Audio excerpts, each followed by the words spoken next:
You're listening to From Stillness, an audiobook for a mind in need of quiet. Have you ever felt like something invisible is holding you back? You work hard. You try to be better. You read the books, save the quotes, watch the reels. But somehow, you keep ending up in the same place, the same frustration, the same self-doubt. It's like being stuck in a loop, a life-sized version of bumper cars. No matter how much you steer, you keep crashing into the same walls. At some point, you stop asking how to move forward and start wondering if it's even possible. A whisper begins to creep in. Maybe this is just who I am. Maybe I've reached my limit. Maybe I'm not meant for more. But let's pause for a moment. That voice, the one telling you to settle, to shrink, to stop, is not you. It might sound like you. It might borrow your tone. But it's not truth.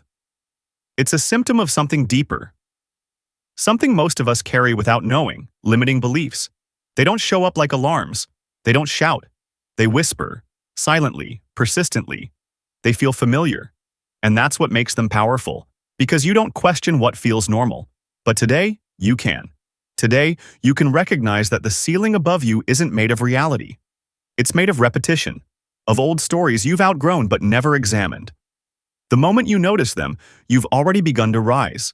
Not because you fixed everything, but because for the first time you've stopped believing the lie that you're stuck. Limiting beliefs are rarely loud. They don't show up like enemies. They don't announce themselves with drama.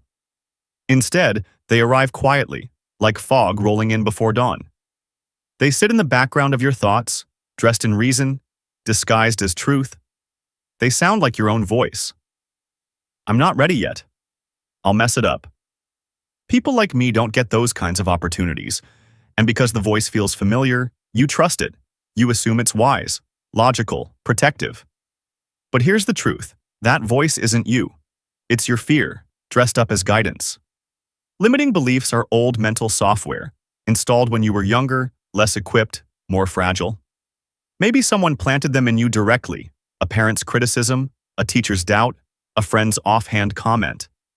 Maybe you picked them up indirectly, through rejection, failure, being overlooked one too many times. And once installed, they operate quietly in the background. You don't see them. You see their effects. Self-sabotage. Procrastination. A pattern of not finishing things. A tendency to settle for less than you deserve. It's like having an invisible roommate who never contributes but always comments. They eat your confidence, whisper over your shoulder, and at just the wrong moment, they remind you why you shouldn't even try. But here's the thing. You don't have to keep listening. You can pause and ask, whose voice is that? Whose fear is this? And most importantly, is it even true? Because once you realize that limiting beliefs aren't facts, they're just long-held assumptions, you start to see them clearly.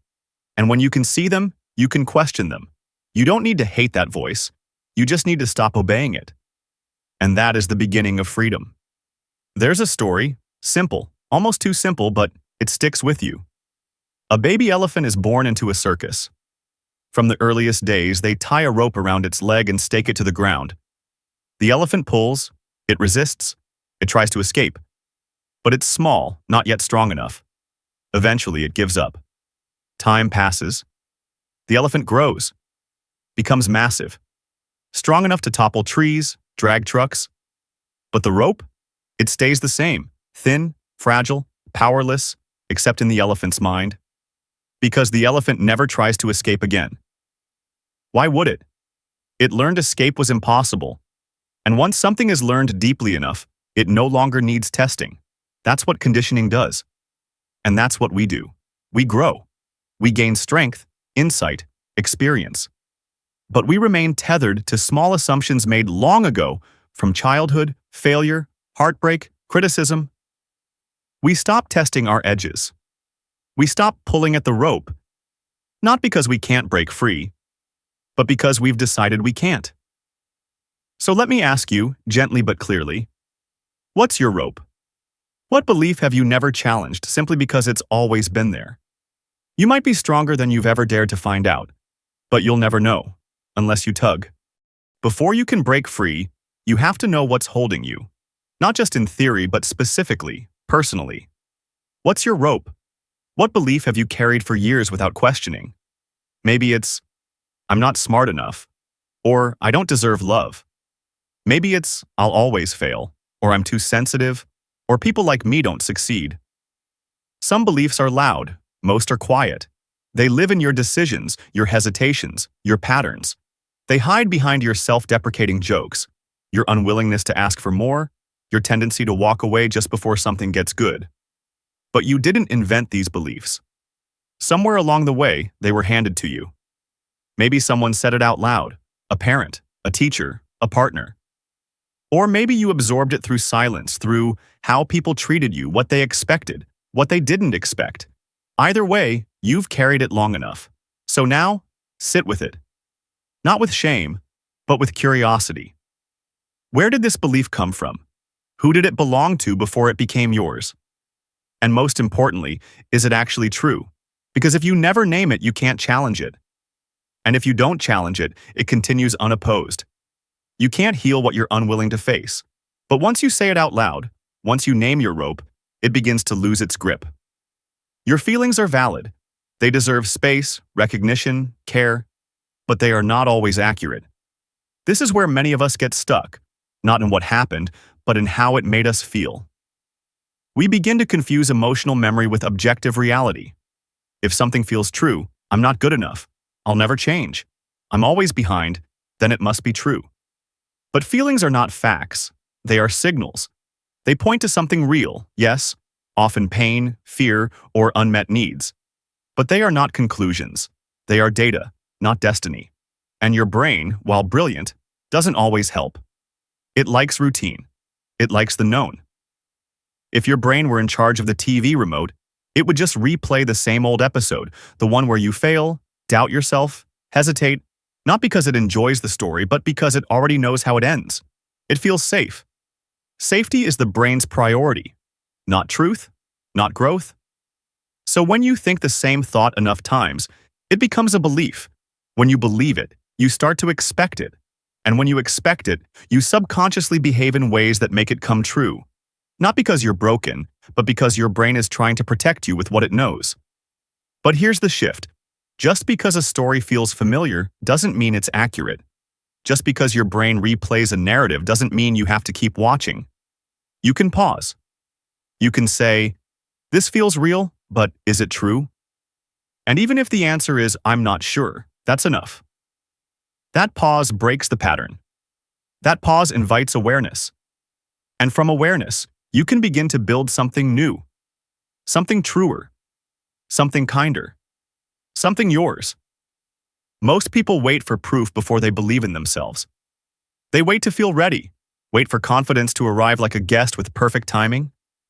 They wait for the evidence, the job, the praise, the breakthrough, before they allow themselves to say, I'm capable.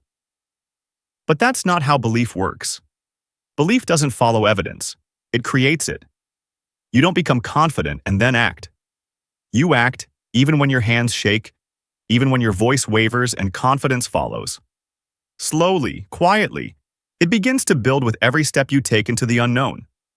This is one of the greatest misunderstandings we carry. We treat belief like a reward, when really, it's a decision.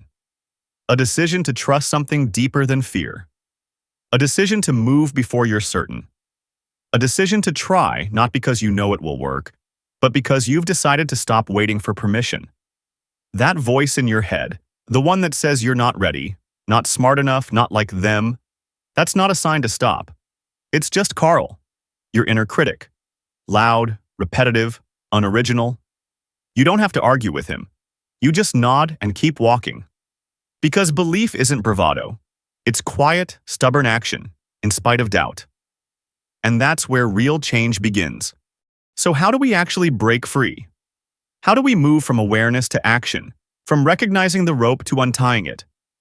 It starts with something deceptively simple: awareness. You cannot change what you won't face. That means beginning to listen, really listen, to what you say to yourself when no one else is around. The quiet thoughts, the automatic ones, the ones that echo old pain. Become a detective in your own mind, not with judgment, with curiosity. Step 2, challenge it. Ask the belief to show its work, like a maths teacher. Where did you come from? Who gave you this idea? And were they even qualified to speak that over your life?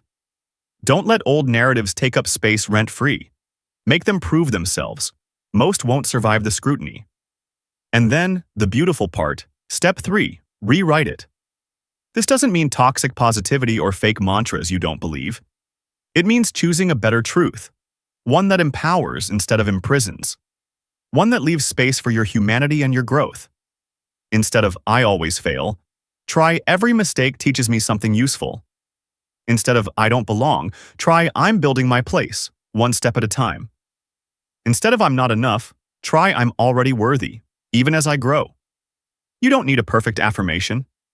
You just need one that opens a window where there used to be a wall. And yes, this takes repetition, because the old beliefs had years of rehearsal. They'll still knock on the door sometimes. That's normal. But now you know how to answer. Calmly, clearly, without giving them your keys. You are not trying to become a different person. You're just peeling back the noise to remember who you were before the world taught you to be afraid. Freedom doesn't happen all at once. It happens one brave thought at a time. Real strength isn't found in perfection. It doesn't come from always getting it right, or never making mistakes, or moving through life with unshakable certainty. That's not strength. That's illusion. True strength is quieter. It's more human. It looks like trying again after falling apart. Like showing up on days when everything feels heavy. Like choosing kindness, not because things are easy, but because you've known what it's like to be on the other side of cruelty. If you've ever kept going when you had every reason to give up, that's resilience. If you've sat in the dark and waited patiently for your own light to return, that's power. If you've doubted yourself and still done the next right thing, even while afraid, that's courage. Don't let the world convince you that you're only strong if you're always winning. That's not real. What's real is the quiet persistence of someone who refuses to give up on themselves, even when it hurts, even when it's slow. You don't need to be perfect to be powerful. You just need to be willing, to stay, to try, to heal, to believe again. And that willingness, that quiet refusal to quit, that's your strength. Here's something bold, and maybe a little uncomfortable. You don't need proof to believe in yourself. You don't need a flawless track record, a list of achievements, or anyone else's approval before you're allowed to trust your potential. Growth doesn't come from certainty. It comes from choosing to move forward without it. That's what bold people do. Not perfect people, not fearless people, just people who are willing to act before everything makes sense. People who feel the fear, hear the doubt, acknowledge the risk, and still take the next step. They don't wait for permission. They don't wait for the fear to leave. They just decide that their future matters more than their hesitation. You can do the same. You can believe in the possibility of change, even while carrying the weight of past disappointment. You can take action on behalf of the person you want to become, even while still grieving the person you've been. You can be both brave and uncertain, both afraid and committed. That's not contradiction. That's growth. So if you're waiting for the fear to vanish before you begin, don't. Begin with the fear.